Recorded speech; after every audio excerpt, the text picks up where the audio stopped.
Theresa May has made a secret deal with the EU to keep the whole of the UK in the customs union to avoid a hard border in Ireland, it has been claimed, as the Prime Minister battles to seal a Brexit deal with the bloc. Mrs May has secured private concessions from Brussels which would keep Britain in the customs union after Brexit, the Sunday Times reported. The move would mean an Irish backstop, the issue that has kept the UK and the EU deadlocked for months, would not be required. The Please All of the People plan is aimed at securing the support of Remain MPs within the Conservatives' ranks as well as some Labour ministers, and there would be an exit clause in a bid to win over Tory Brexiteers. The Prime Minister is said to be pushing to keep open the possibility of a Canada-style free trade deal with the EU in the future. Mrs May is expected to discuss the plan with Cabinet on Tuesday and agree the final details with the EU at a special summit later this month. The Prime Minister will reportedly warn Brexiteers that if they reject this deal they will be blamed for causing a potentially very difficult no-deal scenario.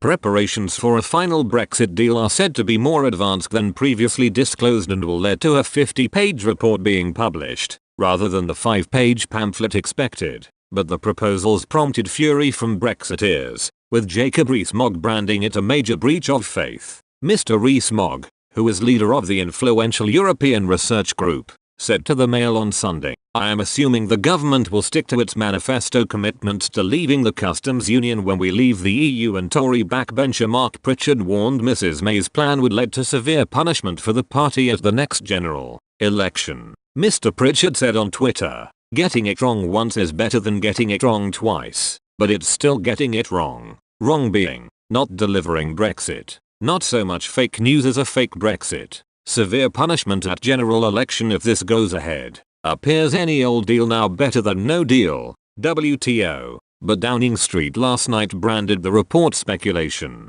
A spokesman for the Prime Minister said, "This is all speculation. The Prime Minister has been clear that we are making good progress on the future relationship and 95% of the withdrawal agreement is now settled and negotiations are ongoing." It comes after the Prime Minister has faced months of heavy criticism from prominent Brexiteers including former Brexit Secretary David Davis and Boris Johnson, who resigned as Foreign Secretary in protest of Mrs May's Cheekers blueprint.